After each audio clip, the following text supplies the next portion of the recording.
ಏನೂ ಇಲ್ಲದಂಥ ಒಂದು ಪಕ್ಷಿ ಸಂತೋಷವಾಗಿ ಬದುಕ್ತದೆ. ಮನುಷ್ಯನೇ ಏನು ಕೈಯ, ಏನು ಕಾಲ, ಎಂಥ ಒಳ್ಳೆಯ ಮನಸ್ಸ, ಎಂಥ ಬುದ್ಧಿ, ಇಷ್ಟೆಲ್ಲ ಇದ್ದಾಗ ನೀನು ದುಃಖಿಯಾಗಿ ಯಾಕೆ ಬದುಕ್ತೀಯ? 1 ಇಂಚು ಭೂಮಿ ಹೆಚ್ಚಾದ್ರೇನು, 1 ಇಂಚು ಭೂಮಿ ಕಡಿಮೆ ಆದ್ರೇನು, 1 ಎತ್ತರ 1 ಫೂಟ್ ಎತ್ತರ ಮನೆ ಆದರೇನು, 1 ಫೂಟ್ ಕಡಿಮೆ ಎತ್ತರದ ಮನೆ ಆದರೇನು?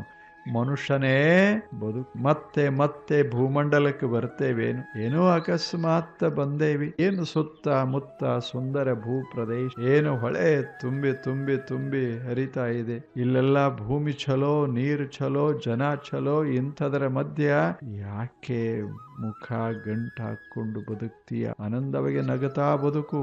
ಹಾಗೆ ಬಾಳೋದನ್ನ ಕಲಿಬೇಕಾಗಿತ್ತು ಅಂದ್ರೆ ಸಂತರ, ಜ್ಞಾನಿಗಳ, ಶರಣರ ಜೀವನದಿಂದ.